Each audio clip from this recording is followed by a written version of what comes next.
பிரியமானவர்களுக்கு சமாதானம். இன்றைக்கு தேவ பிள்ளைகளுடைய ஆவிக்குரிய வாழ்க்கையில் அடிக்கடி ஏற்படுகிற ஒரு தடுமாற்றம், ஒரு போராட்டம், தேவனால் தெரிந்து கொள்ளப்பட்டு பரிசுத்தப்படுத்தப்பட்டு தேவ பிள்ளைகள் என்கிற நாமத்தை பெற்ற பிள்ளைகள் ஒரு பிழை செய்கிற போது, தெரிந்தோ தெரியாமலோ ஒரு பாவம் செய்கிற போது அவர்களுக்குள்ளாக ஒரு குற்ற உணர்வு, அந்த குற்ற உணர்வினாலே வேதம் வாசிக்க முடியவில்லை, ஜெபிக்க முடியவில்லை, அதாவது தேவனோடு கூட உள்ள பழைய உறவில் கிட்டி சேர முடியாத ஒரு சூழ்நிலை அவர்களுக்கு உண்டாகிறது. இதற்கு முக்கியமான காரணம் என்ன என்பதை குறித்து ஒரு தெளிவை நாம் இன்றைக்கு தெரிந்து கொள்ளப் போகிறோம். பிரியமானவர்களே, இதற்கு முக்கியமான காரணம் நான் ஆரம்பத்திலே சுருக்கமாக சொல்லிவிட விரும்புகிறேன். தேவனுடைய சத்தத்தை விசுவாசத்தோடு கேட்பதை விட பிசாசானவனுடைய குற்றப்படுத்துகிற வார்த்தைக்கு அதிகமாக முக்கியத்துவம் கொடுத்து அந்த வார்த்தையை விசுவாசிக்கிறதுனால் வருகிறதான மகா பெரிய பிழையே தவிர வேறு ஒன்றுமே இல்லை. உதாரணத்திற்கு பழைய ஏற்பாட்டிலும் புதிய ஏற்பாட்டிலும் பார்க்கலாம். ஆதியாகமம் 3ஆம் அதிகாரத்தில் முதல் மனிதனாகிய ஆதாம் பாவம் செய்கிறார்.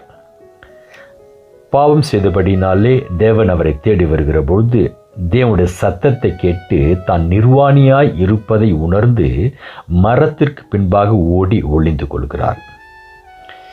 இந்த இடத்துல ஒரு மரணம் சம்பவிக்கிறது. அங்கு ஆதாமுடைய ஜீவன் மரித்து போகிறது. ஆதாம் செய்த பெரிய பிழை, அவர் தேவனுடைய சத்தத்தை கேட்பதை விட பிசாசானுடைய சத்தத்திற்கே அதிகமாக முக்கியத்துவம் கொடுத்திருக்கிறார் 2 இடங்களில். முதலாவது இடம், தேவன் ஆதாமை பார்த்து சொன்னார், அந்த மரத்தின் கனியை பறித்து புசிக்க வேண்டாம், புசிக்கிற நாளில் நீ சாகவே சாவா என்று சொன்னார்.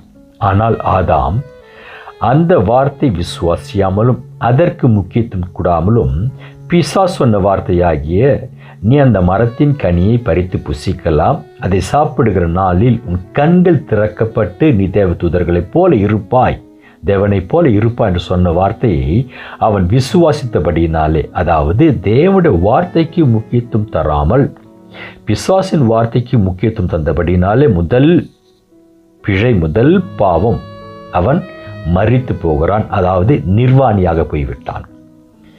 இப்போ பிதாவாகிய தேவன் வருகிற போது அவன் மரத்திற்கு பின்பாக ஓடி ஒளிந்து கொள்கிறான். இங்கு பிதாவாகிய தேவன் அழகா ஒரு வார்த்தை கேட்கிறார்.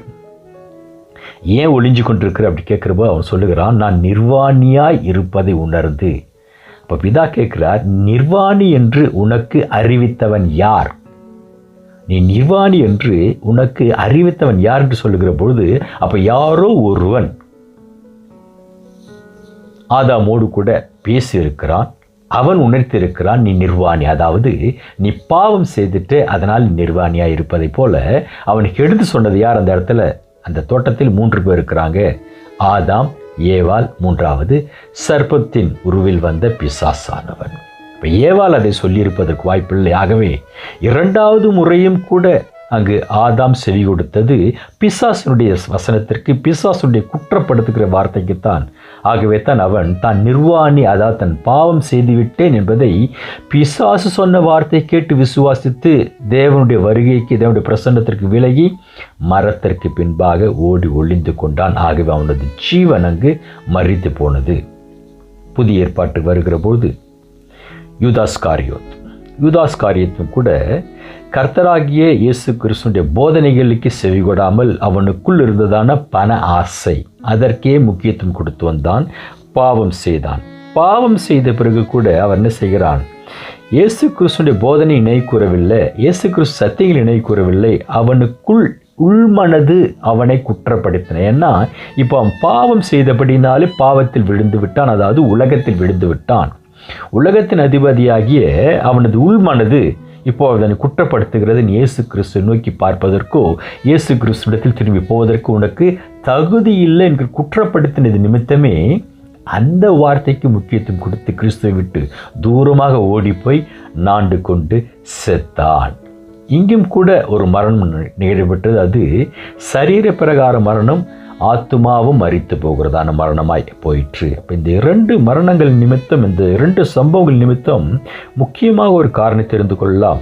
எந்த ஒரு தேவ பிள்ளை தேவனுடைய சத்தத்திற்கு அதிக முக்கியத்துவம் கொடாமல், தேவனுடைய சத்தத்திற்கு அதிக முக்கியத்துவம் தந்து அதை விசுவாசியாமல் பிசாசாவுடைய சத்தத்திற்கு அதிகமாக முக்கியத்துவம் விசுவாசம் கொடுக்கிறார்களோ, அங்கு அவர்கள் தேவனை விட்டு விலகி தங்களை தாங்களே நியாயம் தீர்த்து கொள்ளுகிறார்கள். தாங்கள் பாவிகள் என்று, நாங்கள் பாவம் செய்துவிட்டோம், நாங்கள் பாவிகள் என்கிற ஒரு நியாய தீர்ப்புக்குள்ளாக அவர்களே வந்து விடுகிறார்கள். இது ஒரு ஆபத்தான ஒரு விளைவு. இந்த ஆபத்தான விளைவு ஜீவனை மறிக்க வைக்கிறது, சரீரத்தை மரணத்துக்குள்ளாக ஆளாக்குகிறது. ஸோ இன்றும் கூட அநேக தேவ பிள்ளைகள் யூதாசை போல சரீரத்திலும் மரணம் சம்பவிக்காமல் இருக்கலாம், ஆனால் அடிக்கடி ஆத்துமாவில் மரித்து போகிறவர்களாக, தங்களை தாங்களே நியாயம் தீர்த்து கொள்ளுகிறவர்களாக இருக்கிறார்கள். இதனால் தான் அவர்களுக்கு இந்த விளைவு உண்டாகிறது. எந்த விளைவு? எங்களால் வேதம் வாசிக்கவே முடியல, எங்களால் செபிக்க முடியல, அதாவது தேவனை நோக்கி பார்க்க முடியவில்லை, தேவனுடைய சமூகத்தில் கிட்டி சேர முடியவில்லை என்று சொல்லி, பிரியமானவர்களே, இப்படிப்பட்டவர்கள் தெளிவாக தெரிந்து கொள்ள வேண்டிய ஒரு சத்தியமானது, பிசாசனுடைய குற்றப்படுத்துகிற வசனத்தை தூர எறிந்துவிட்டு தேவன் உங்களை அழைத்த அழைப்பை நோக்கி பார்த்து எழுந்து அவரிடத்தில் வர வேண்டும் என்பதே உங்களுக்கு பரிசுத்த வேதாகம் போதிக்கிறதான ஒரு போதனை.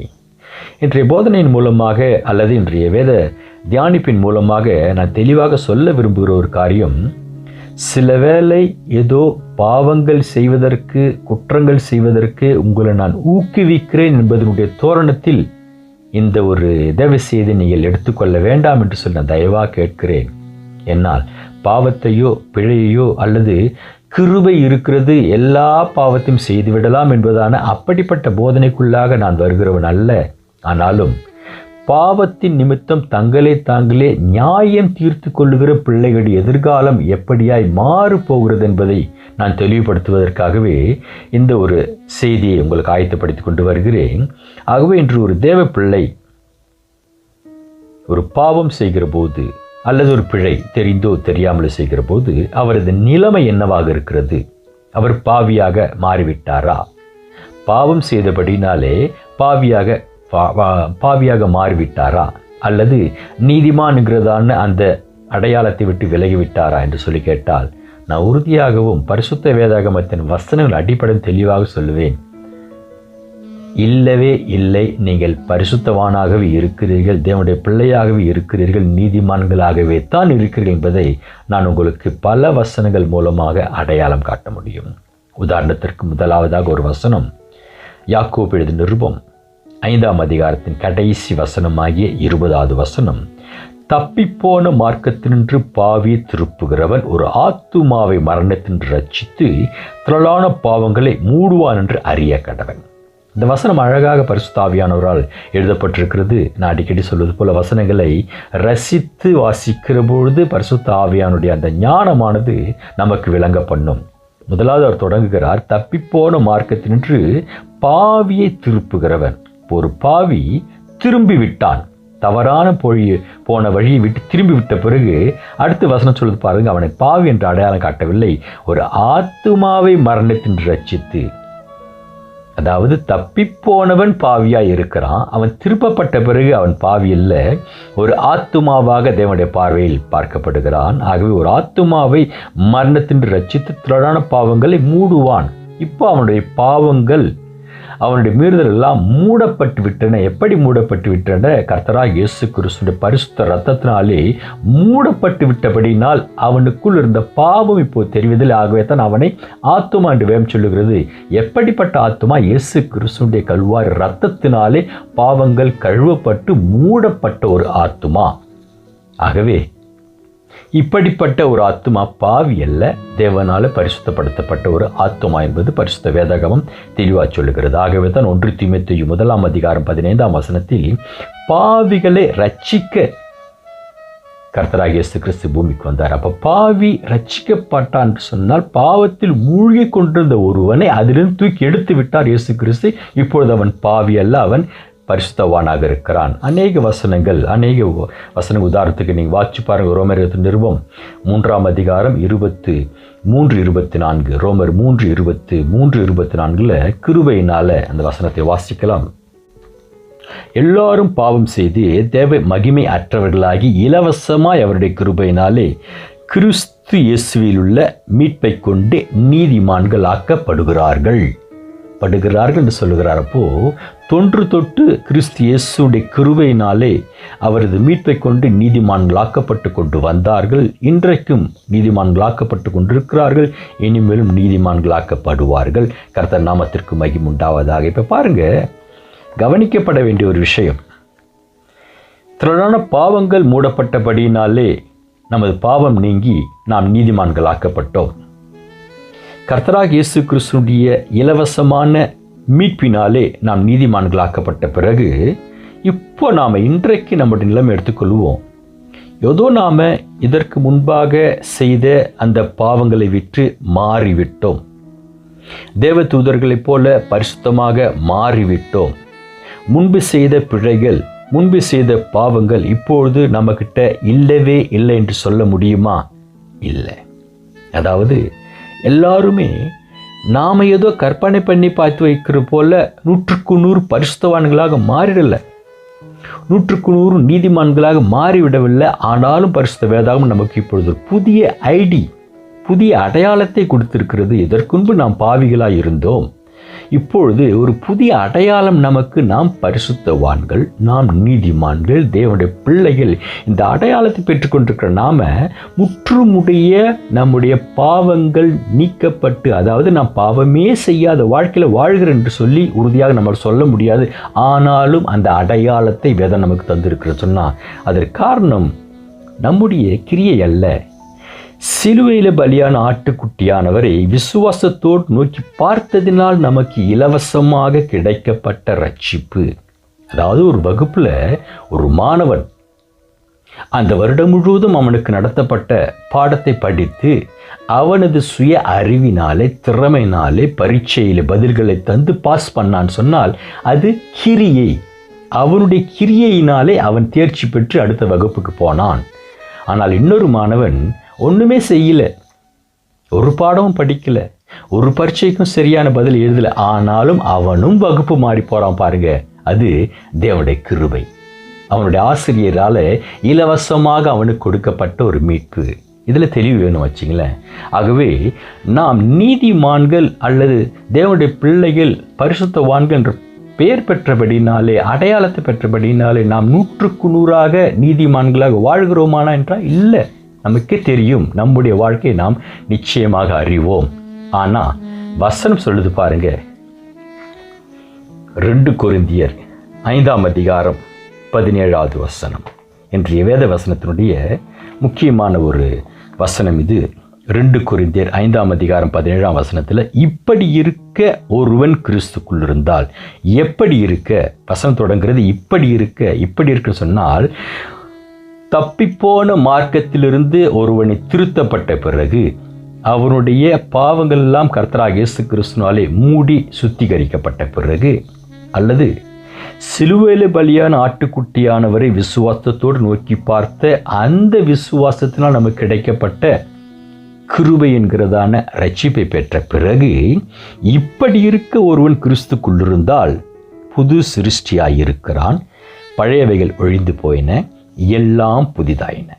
இந்த வசனத்தை வாசித்து முடிக்கிற போது இப்போது நமது விசுவாசமானது உறுதிப்படுவதற்கு ஒரு கேள்வியை வைப்போம். சொன்னால் நாம் முற்றிலும் மாறிவிட்டோமா, அல்லது தேவ தூதர்களைப் போல பரிசுத்தமாக மாறிவிட்டோமா? நமது வாழ்க்கையில் முன்பு செய்த பிழைகள், முன்பு செய்த தவறுகள் எதையுமே இப்போ நம்ம செய்கிறது இல்லையா? செய்கிறோம், தொடர்ந்து செய்து கொண்டு தான் இருக்கிறோம். ஆனால் வசனம் சொல்லுகிறது பழையன ஒழிந்து போயின, எல்லாம் புதிதாயின அப்படின்னு சொன்னால் வசனம் பொய்யா?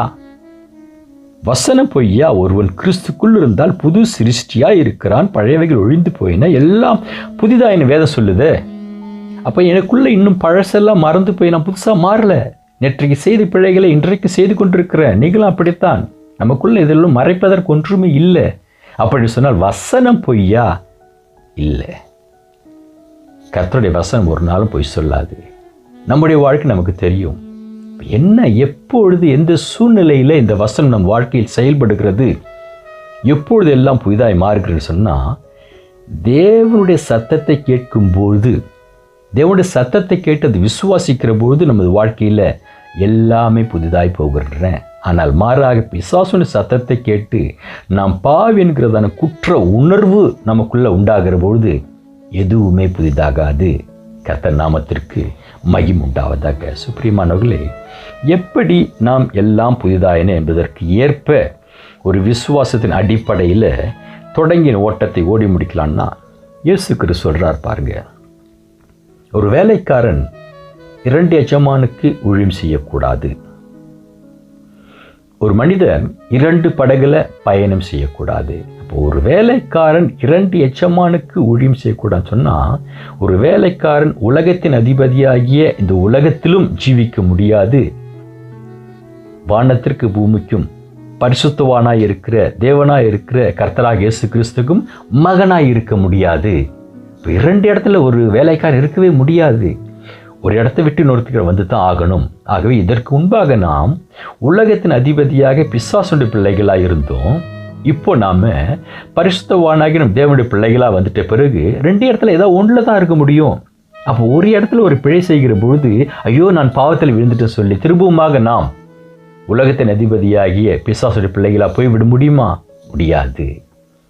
ஒருவர் 2 படகில் கால்களை வைத்து கொண்டு பயணம் செய்ய முடியாது. பயணம் பிழையாய் போய்விடும். ஒன்று புதிய படகாகிய, அதாவது பழையன எல்லாம் ஒழிந்து போயின்னு எல்லாம் புதிதாயின்னு சொல்லுது இல்லைங்களா? இப்போ புதிய படகாகிய தேவனுடைய பிள்ளை நீதிமான் அல்லது பரிசுத்தவான்கிற படகுல தான் பயணம் செய்யணும்.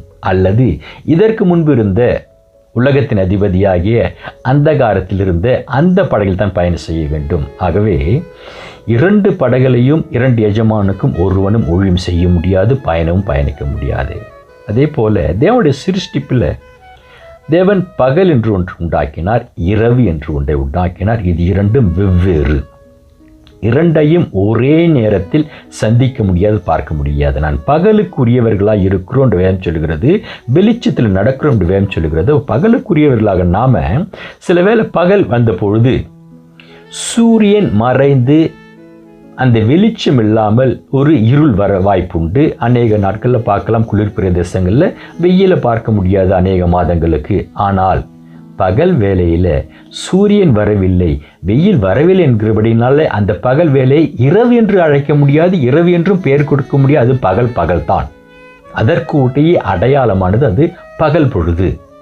அதே மாதிரி இரவு என்கிற ஒன்று உண்டு. இரவு என்கிற வேலை வந்தபோது சந்திரனை பார்க்க முடியல, நிலாவை பார்க்க முடியல சொன்னால் அதுக்கு பகல் பேர் கொடுத்துட முடியுமா?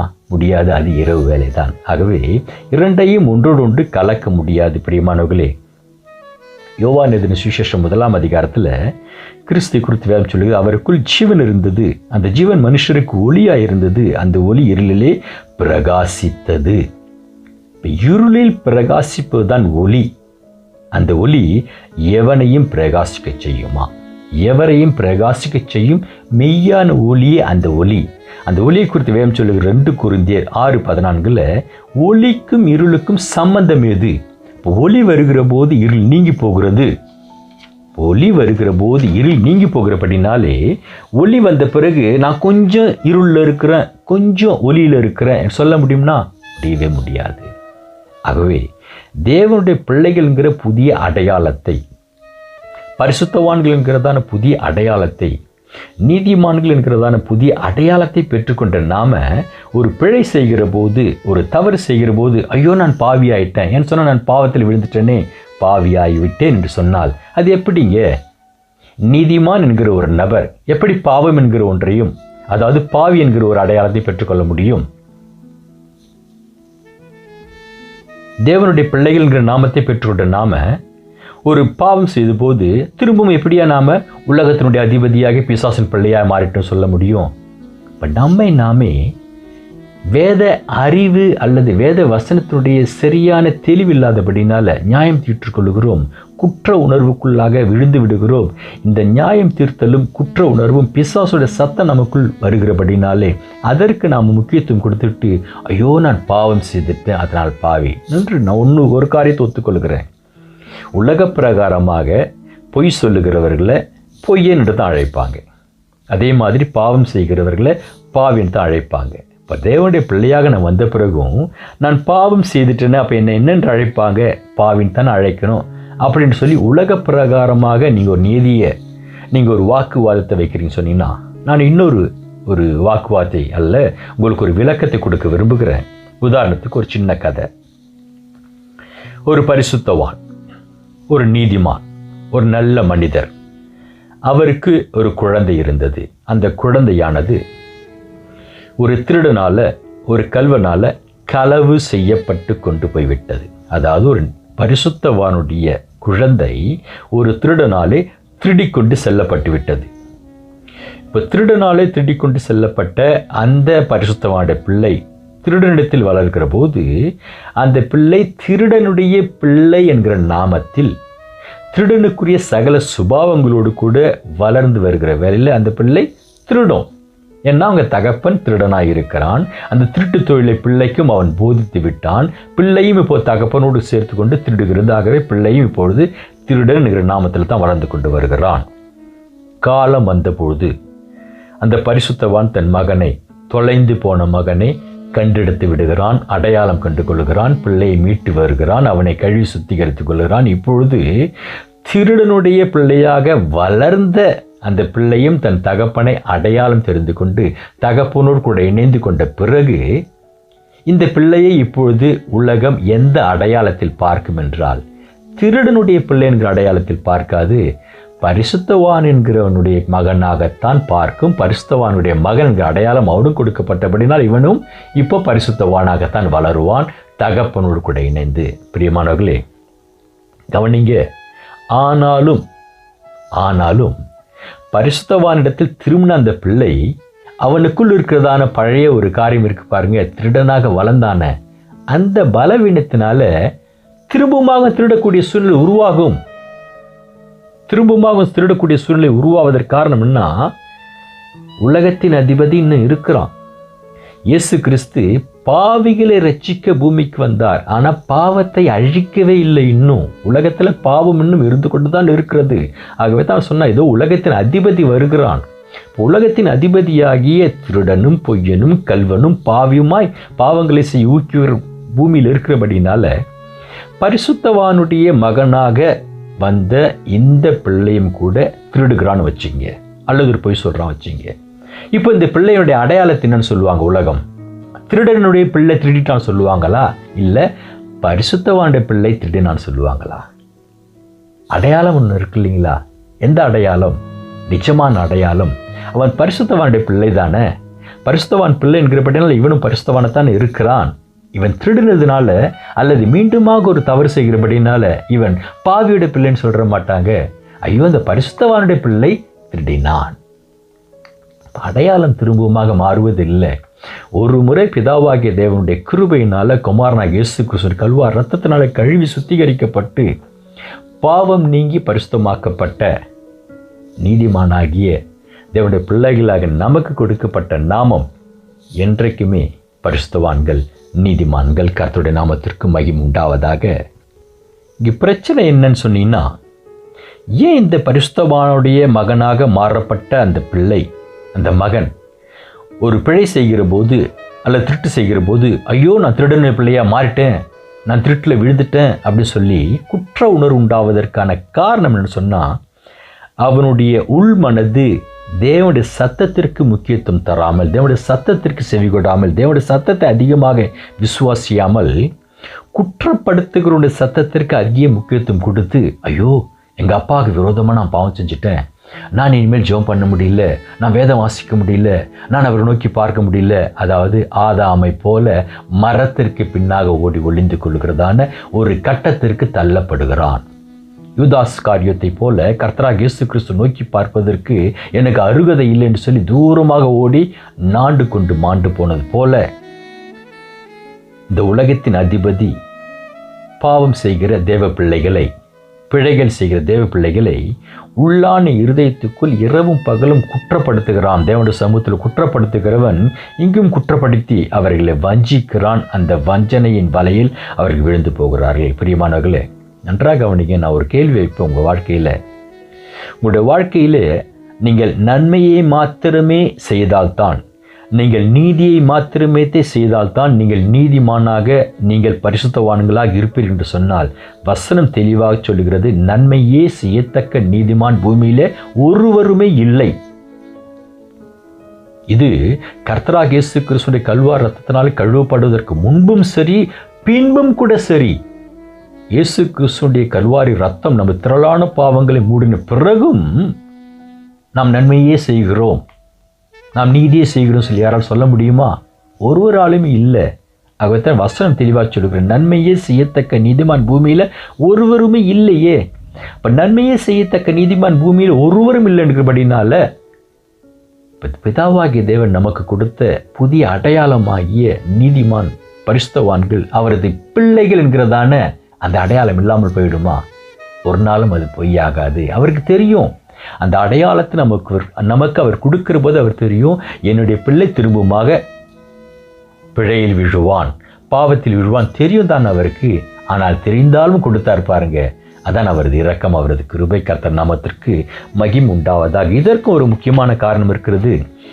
திருப்பிக் கொள்ளுங்க. யோவான் 1ஆம் அதிகாரத்தில் வசனம் 7, 8, 9 3 வசனங்கள் சொல்லப்படுகிறது. இதில் முதல் வசனம், அவர் ஒளியில் இருக்கிறது போல நாமும் ஒளியிலே நடந்தால் ஒருவரோடு ஒருவர் ஐக்கியப்பட்டிருப்போம். அவருடைய குமாரனாகிய இயேசு கிறிஸ்துவின் ரத்தம் சகல பாவங்களையும் நீக்கி நம்மை சுத்திகரிக்கும்.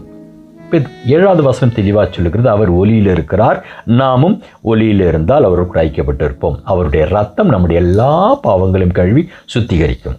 8வது வசனம் சொல்லுகிறது, நமக்கு பாவம் இல்லை என்போமானால் நம்மை நாமே வஞ்சிக்கிறவர்களாக இருப்போம், சத்தியம் நமக்குள் இராது. அப்போ நமக்கு பாவம் இருந்தும் பாவம் இல்லைன்னு சொன்னால் நாம் வஞ்சிக்கிறோம், அதாவது பொய் சொல்லுகிறோம். 9வது வசனம் தெளிவாக சொல்லுகிறது, நம்முடைய பாவங்களை நாம் அறிக்கையிட்டால் பாவங்களை நமக்கு மன்னித்து எல்லா அநியாயத்தையும் நீக்கி சுத்திகரிப்பதற்கு. அப்போ ஒரு திருடனுடைய பிள்ளையாக வளர்ந்தவன் பரிசுத்தவான் தகப்பன் என்பதை தெரிந்து கொண்டு பரிசுத்தவான் இடத்தில் திரும்பப்பட்டபடினாலே அவனுக்கு புதிய அடையாளம் கொடுக்கப்படுகிறது. பரிசுத்தவான்கிற அடையாளம், நீதிமான்கிற அடையாளம், தேவனுடைய பிள்ளை என்கிற அடையாளம். இவன் பாவம் செய்கிறபடினால் இவன் திரும்பவுமாக பாவியுடைய பிள்ளையாய் போய் விடுவதில்லை. ஏன் சொன்ன, நம்முடைய பாவங்களை நாம் அறிக்கையிட்டால் பாவங்கள் நமக்கு மன்னித்து எல்லா அநியாயத்தையும் நீக்கி நம்மை சுத்திகரிப்பதற்கு, அதாவது நமக்கு கொடுக்கப்பட்ட புதிய அடையாளத்தை நாம் காத்துக்கொள்வதற்கு அவர் உண்மையும் கிருபையும் உள்ளவராக இருக்கிறார். ஆனால் அதே தேவ பிள்ளைகள் வாழ்க்கையில் செய்கிற காரியம் இந்த 3 வசனங்களில் முதல் 7வது வசனத்தை மறந்துடுவாங்க. நம்முடைய பிதா, நம்முடைய தேவன் ஒளியில் இருக்கிறார், நாம் அவருக்கு பிள்ளைகளாக இருக்கிறோம், இதை மறந்துடுவாங்க. 9வது வசனத்தை மறந்துடுவாங்க, நம் பாவங்களை அறிக்கை செய்ய வேண்டும் என்பதை மறந்துடுவாங்க. இடையில் சொல்லப்பட்ட நாம் வஞ்சிக்கிறவர்களாக இருப்போம், இந்த வஞ்சனையில தான் விழுந்து போயிடுவாங்க. எந்த வஞ்சனை? பிசாசாவுடைய வஞ்சனை. நீ பாவம் செஞ்சுட்ட, நீ தப்பு செஞ்சுட்ட, உங்கள் அப்பா உன்னை ஏற்றுக்க மாட்டார், அவர் உன்னை தள்ளி விடுவார், நீ அவரை நோக்கி பார்க்கவே முடியாது, நீ ஜெபிக்கக்கூடாது, ஜெபிப்பதற்கு நீ தகுதி இல்லாதவன், நீ ஜெபித்தாலும் அவர் கேட்க மாட்டார், நீ பாவி, சபை கூடக்கூடாது, இப்படியா சொல்லி சொல்லி சொல்லி அவன் வஞ்சிக்கிறான் பாருங்க. இந்த 8வது வசனத்திற்கு அதிக முக்கியத்துவம் கொடுக்கிறபடினாலே வஞ்சனையில் விழுந்து போய் விடுகிறார்கள். பிரியமானவர்களே, கடைசியாக ஒரு முக்கியமான ஒரு உதாரணத்தை சொல்லி நான் அந்த வசனத்தை, இந்த செய்தி முடிக்க விரும்புகிறேன். லூக்காவின் புஸ்தகம் 15ஆம் அதிகாரத்தில் ஒரு சம்பவம். ஒரு தகப்பனுக்கு 2 குமாரர்கள் இருந்தார்கள். அதில் இளைய குமாரனை குறித்து நமக்கு தெரியும். இளைய குமாரன் தகப்பனுடைய ஆசியில் அவனுக்குரிய பங்கை எடுத்துக்கொண்டு தூர தேசத்திற்கு போய் உதாரித்தனமாக அவனுடைய ஆஸ்திகள் எல்லாம் செலவு செய்துவிட்டு அவன் வாழ்க்கையில் குறைவிப்பட தொடங்குகிற பொழுது அங்கு உள்ள ஒரு குடியான இடத்து வேலைக்கு போகிறான். பன்றிகளை மேய்க்கிறான். அவனுக்கு போதுமான ஆகாரம் கிடைக்கவில்லை. அவன் வாழ்க்கையில் அவன் மிகவும் சிரமப்பட்டு போகிறான். நன்றாக அவனிங்க தகப்பனை விட்டு பிரிந்து போகிற பிள்ளைகளுடைய வாழ்க்கையினுடைய முடிவு இப்படியாகத்தான் இருக்கும். இந்த முடிவு எதனால் வந்தனா, பிசாசானால் கொண்டு வந்த முடிவு. இப்போ அந்த இளைய மகன், தகப்பனை விட்டு பிரிந்து போன இளைய மகன் புத்திசாலித்தனமாக ஒரு காரியம் செய்கிறார், புத்தி இல்லாமலும் இன்னொரு காரியம் செய்கிறார். 2 வகையான காரியம் செய்கிறார். அவர் முதலாவது என்ன செய்கிறார்? தன் வாழ்க்கையிலே நிலைமை தவறின பிறகு 20ஆம் வசனம் சொல்லுகிறது, லூக்கா 15:20 வாசிப்போம். இனிமேல் உம்முடைய குமார் என்று சொல்லப்படுவதற்கு நான் பாத்திரன் அல்ல, உம்முடைய கூலிக்காரில் ஒருவனாக என்னை வைத்துக் கொள்ளும் என்பேன் என்று சொல்லி எழுந்து புறப்பட்டு தன் தகப்பனிடத்தில் வந்தான். 2 காரியம் செய்கிறார். முதலாவது அவன் செய்த புத்தியுள்ள காரியம், எழுந்து புறப்பட்டு தன் தகப்பனிடத்தில் வந்தான்.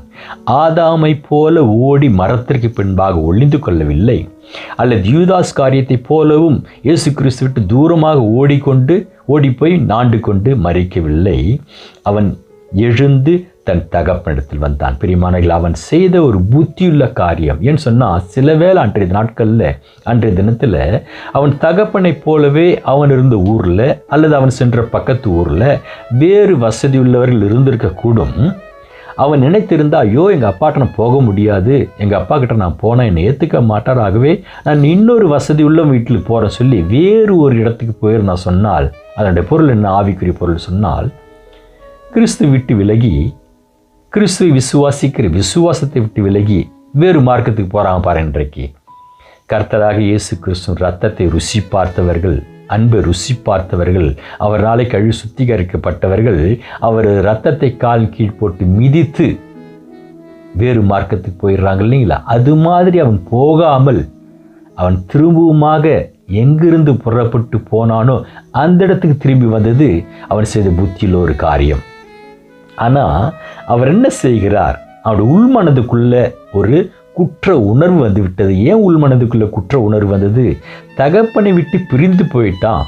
இப்போ அவன் உலகத்தில் இருக்கிறான். உலகத்தில் இருக்கபடினால உலகத்தினுடைய ஆவி அவனுக்குள் செயல்படுகிறது. உள்மனதுக்குள் பிசாசானவன் குற்றப்படுத்துகிறான். நீ உங்கள் அப்பா விட்டு பிரிஞ்சு வந்துட்ட, உங்கள் அப்பாவோட ஆசையெல்லாம் கேட்டு பிரிச்சுட்டு வந்துட்டு, நீ பிழை செஞ்சுட்ட, தப்பு செஞ்சுட்ட, நீ திரும்பி போனால் உங்கள் அப்பா உன்னை மகனாக ஏற்றுக்க மாட்டார் அப்படின்னு சொல்லி குற்றப்படுத்தினபடினால்தான் அவன் தீர்மானம் எடுக்கிறான், நான் ஒரு வேலைக்காரனாகவாவது எங்கள் அப்பா கிட்ட போவேன். இது அவன் செய்த பிழை.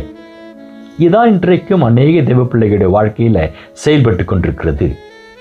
ஒரு பிழையை செய்து அப்பாவுக்கு விரோதமான செயல்படுகிற போது, ஐயோ நீ நம்ம அவரை அப்பான்னு கூப்பிட முடியாது, இந்த ஒரு கட்டத்துக்கு வந்துடுறாங்க. இந்த ஒரு கட்டத்துக்கு வருவதற்கு காரணம் என்ன? உள்மனது அவர்களை குற்றப்படுத்தி அவர்கள் தாங்களே நியாயம் தீர்த்து கொள்கிறார், நான் இனி அவருக்கு மகனாக இருக்க முடியாது என்று சொல்லி. ஆனால் இதே மனநிலையில் தான் இந்த இளைய குமாரனும், நான் அவர்கிட்ட போவேன், ஒரு வேலைக்காரனாகவாவது இருந்து என் வாழ்க்கையை நான் கொஞ்சம் என் வாழ்க்கையில் ஒரு மாறுதல் வரும்படியாக வாழ்ந்து முடிப்பேன்னு சொல்லி புறப்பட்டு வருகிற போது, ஆனால் தகப்பனுடைய மனநிலை, தகப்பன் தன்னை விட்டு பிரிந்து போன மகனை எப்படியாக பார்க்கிறார், எப்படியாக ஏற்றுக்கொள்கிறார் என்பது தான் இங்கே நாம் கவனிக்கப்பட வேண்டியும். மகனுடைய மனநிலை எப்படி பாதிக்கப்பட்டு இனி நான் அவருக்கு பிள்ளையாக இருக்க முடியாதுன்னு சொல்லி ஒரு கட்டத்தோடு திரும்பி வருகிற பொழுது 22ஆம் வசனம் சொல்லுகிறது, அப்பொழுது தகப்பன் 21 வாசிப்போம். குமாரன் தகப்பனை நோக்கி, இல்லை 20 வாசிக்கிறேன் பாருங்க. லூக்கா 15ஆம் அதிகாரம் 20 எழுந்து புறப்பட்டு தகப்படத்தில் வந்தான். அவன் தூரத்தில் வரும்போது அவனுடைய தகப்பன் அவனை கண்டு மனது உருகி, அண்டர்லைன் பண்ணீங்க, நம் தகப்பனுடைய சுபாவம், மனது உருகி ஓடி அவன் கழுத்தை கட்டிக்கொண்டு அவனை முத்தம் செய்தான். இப்போ இந்த தகப்பன் ஓடி அவனை கட்டி கொண்டு முத்தம் செய்கிற போது அவனை ஒரு வேலைக்காரனாக தகப்பன் ஏற்றுக்கல. ஒரு வேலைக்காரனாக அவன் ஏற்றுக்கொண்டு வேலைக்காரனை கழுத்தை கட்டி முத்தம் செய்யல. ஒரு வேலைக்காரனை அணைத்துக் கொள்வதற்கு அந்த தகப்பன் ஓடல. இப்போ தகப்பனுடைய பார்வையில், தகப்பனுடைய இருதயத்துக்குள்ள, தகப்பனுடைய அன்புக்குள்ள அவன் எப்பொழுதுமே தனது மகனாக, தனது குமாரனாகவே பார்க்கப்பட்டபடினாலே, அங்கீகரிக்கப்பட்டபடினாலே, ஏற்றுக்கொள்ளப்பட்டபடினாலே, காத்திருந்தபடினாலே அவன் ஓடி போய் தன் பிள்ளையை கட்டி அணைத்து முத்தம் செய்கிறான். ஆனால் பிள்ளையுடைய மனதன்னவாக இருக்கிறது, ஐயோ நீ நான் அவருக்கு தகப்பனாக இருக்க முடியாது, நான் அவருக்கு வேலைக்காரனாக போய்விடுக்கிறேன். பிரியமானவர்களே, இதுதான் பிரச்சனை. இதான் இன்றைக்கு அநேக தெய்வ பிள்ளைகள் தாங்களே நியாயம் தீர்த்து கொள்ளுகிற காரணம். தங்களை தாங்களே நியாயம் தீர்த்து கொள்வதற்கு முக்கியமான காரணம் அவர்களுடைய உள்மனது அவர்களை குற்றப்படுத்துகிறது. இந்த உள்மனது தகப்பனுடைய வசனத்தை மறந்து, தகப்பனுடைய அன்பை மறந்து, தகப்பனுடைய போதனை மறந்து, உள்மனது சொல்கிறதான பிசாசுடைய போதனைக்கு செவி கொடுக்கிறபடினாலே அவர்கள் வேதம் வாசிக்க முடியலன்னு சொல்கிறாங்க, ஜெபம் பண்ண முடியலைன்னு சொல்கிறாங்க, சபை கூடி தேவனை ஆராதிக்க முடியலன்னு சொல்கிறாங்க, தனிப்பட்ட முறையில் அப்பாவை நோக்கி பார்த்து ஜெபிக்க முடியல, வேதனைப்பட்டு போகிறாங்க. அதனால் என்ன ஆகுறதுன்னு சொன்னால் விபரீதம் அவர்கள் தூர போகும்படியாக, தகப்பனை விட்டு தூர போகும்படியாக, அல்லது மரத்திற்கு பின்பாக ஒளிந்து கொள்ளக்கூடிய ஜீவன் மரித்து போகிறதான ஒரு நிலைமைக்கு தள்ளப்படுகிறார்கள். கர்த்தர் நாமத்திற்கு மகிமை உண்டாவதாக. ஆண்டவர் சொல்கிறாரு, நீ இருக்கிற வண்ணமாக எழுந்தியங்கிட்ட வா.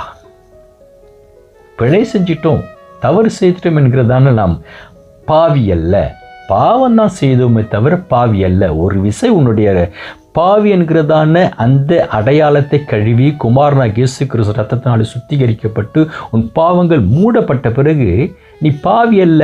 பாவம் செய்யலாம், ஆனாலும் மீண்டுமாக நாம் அவர் நோக்கி பார்க்கிற போது அது கழுவப்படுகிறது ஒழிய பாவி என்கிறதான ஒரு கட்டத்திற்கு போவதில்லை. பிரியமானவர்களே, இப்படி நான் சொல்கிறபடினால நான் தாழ்மையோடு கூட கேட்டுக்கொள்கிற, விபரீதமான உங்களுடைய ஆவிக்குரிய வாழ்க்கையை நீங்கள் திரும்பக்கூடாது. அதாவது இது கிருபையின் காலம், நான் எப்படிப்பட்ட பாவத்தை செய்தாலும் கர்த்தர் என்னை மன்னிப்பார் அப்படி சொல்லி துணிகரமான பாவம் கூடவே கூடாது. தேவனுடைய வார்த்தையை அலட்சியம் செய்வதிலும் கூடவே கூடாது. தேவனை பரீட்சை பண்ணி பார்த்தலும் கூடவே கூடாது. இதை நான் தாழ்மையாக உங்களுக்கு சொல்லிக் கொள்கிறேன். என்று சொன்னால், நம்ம எப்படிப்பட்ட பாவம் செய்தாலும் என் தகப்பன் நம்ம ஓடி வந்து கட்டி அணைத்து கழுத்தில் முத்தம் கொடுப்பார் அப்படி சொல்லி துணிகரமான பாவமும், தேவனை அலட்சியம் செய்கிறதான பாவமும், தேவனை பரிசித்து பார்க்கறதும் நம்ம கூடாத காரியம். தெரிந்தும் தெரியாமலும் பிழைகள் செய்யலாம். அப்படி செய்கிற வேலையிலே உள்மனது நம்மை குற்றப்படுத்துகிறதா, தூக்கி எறிந்து விட்டு கர்த்தரை நோக்கி பார்ப்பவர்களாம். ஏன்னா நாம் இருக்கிற வண்ணமாக எழுந்து வருகிற பொழுது தேவன் நம்மை கட்டி அணைக்கிறவர் இருக்கிறார். ஒரு காரியம் தெளிவாக புரிஞ்சுக்கொள்ளணும். திருடன் திருடவும் கொல்லவும் அழிக்கவும் தான் வருகிறான். அந்த திருடன் என்ன செய்வான், நம்மளது இருதயத்துக்குள்ளாக நமக்குள்ளாக தேவன் வைத்த அடையாளமாகிய இளைய குமாரன், அந்த இளைய குமாரனுடைய இளைய குமாரன்கிறதான அடையாளத்தை அவன் திருடிட்டான். ஆனால் அவனால் அவன் பிதா, அவனுடைய தகப்பன் பிள்ளை மேல் வச்ச அன்பு இருக்கு பாருங்க, அந்த அன்பை ஒரு காலம் திருட முடியாது. இதை நம்ம தெளிவாக புரிஞ்சுக்கொள்ளணும். இன்றைக்கு நாம் பாவம் செய்கிற போது பிசாசானவன் ஒரு காரியம் செய்வான். நமக்குள்ள தேவன் வைத்த விசுவாசம், நமக்கு தேவன் தந்த புதிய அடையாளமாகிய தேவனுடைய பிள்ளை, பரிசுத்தவான்கள், நீதிமான்கிற அந்த அடையாளத்தை பிசாசு நம்மகிட்ட திருட முடியும், நம்மளை பாவிகளாக மாற்றி அடையாளம் காட்டுவதற்காக. ஆனால் நம்முடைய பரம தகப்பன் நம்ம மேலே ஒரு அன்பு வச்சிருக்கிறார். ஐயோ என் பிள்ளைங்க என்கிற அன்பு, அந்த பரம தகப்பண்டத்தில் இருக்கிற அன்பை அவனால் ஒரு காலமும் திருட முடியாது. இதை நம்ம தெளிவாக புரிஞ்சுக்கணும். சொன்னால், நான் என்ன பிழை செய்தாலும் சரி, எனக்காக என் தகப்பன் காத்து கொண்டிருப்பார், நான் திரும்ப வருவேன்னு சொல்லி எனக்காக என் தகப்பன் பார்த்து கொண்டிருப்பார்னு சொல்லி திரும்பவும் எழுந்து அவரிடத்தில் புறப்பட்டு வர வேண்டியதை நாம் செய்ய வேண்டிய ஒரு காரியமே ஒழிய எந்த ஒரு சூழ்நிலையிலும் நம்மை குற்றப்படுத்துகிற ஆவிக்கு இடம் தராமல் மரத்திற்கு பின்பாக ஓடி ஒளிந்து கொள்வதோ அல்லது தூரமாக ஓடி சென்று யூதாஸ் காரியத்தை போல ஒரு முடிவுக்கு வருவதோ ஒரு புத்தியீனமான காரியம், அல்லது சத்தியத்தை குறித்து வேதத்தை குறித்து ஒரு தெளிவில்லாத காரியம். கர்த்தர் நாமத்திற்கு மகிமை உண்டாவதாக. கடைசியாக ஒரு வசனத்தை வாசித்து முடிக்க விரும்புகிறேன். எபிரேயருக்கு நிருபம் 4ஆம் அதிகாரம் வசனம் 15-16. நமது கர்த்தராகிய இயேசு கிறிஸ்து செய்த கல்வாரி சிலுவை, கல்வாரி பாடுகளின் நிமித்தம் தேவ பிள்ளைகள் நமக்கு கிடைத்திருக்கிறதான ஒரு சிலாக்கியம். எபிரேயர் 4:15-16. நம்முடைய பலவீனங்களை குறித்து பரிதபிக்க கூடாத பிரதான ஆசாரியர் நமக்கிராமல் எல்லா விதத்திலும் நம்மை போல் சோதிக்கப்பட்டும் பாவமில்லாதவராய் இருக்கிற பிரதான ஆசாரியர் நமக்கு இருக்கிறார். ஆதலால் நாம் இரக்கத்தை பெறவும் ஏற்ற காலத்தில் சகாயம் செய்யும் கிருபை அடையவும் தைரியமாய் கிருபாசன தண்டையிலே சேர கடவோம். ஆமென். கர்த்தர் நாமத்திற்கு மகிமை உண்டாவதாக. பிரியமானவர்களே, துணிகரமான பாவத்திற்காக நான் இதை உங்களுக்கு சொல்லவில்லை. அல்லது தேவனை சோதித்து பார்க்க வேண்டும் என்பதற்காக சொல்லவில்லை. கிருபை குறித்த அலட்சியம் வர வேண்டும் என்பதற்காக சொல்லவில்லை. நாம் பாவம் செய்கிறதுனால் வருகிறதான ஒரு குற்ற உணர்வு நம்முடைய தேவனிடத்திலிருந்து, நம்முடைய பிதாவிடத்திலிருந்து தூரமாக கொண்டு போய்விடக்கூடாது என்பதில் ஒரு தெளிவு உண்டாவதே இந்த தேவ செய்தியினுடைய முக்கியமாக சாரமாக இருக்கிற அன்போடு கூட தெரிவித்துக் கொள்கிறேன். கிருபை உங்களோடு கூட இருப்பதாக. ஆமீன்.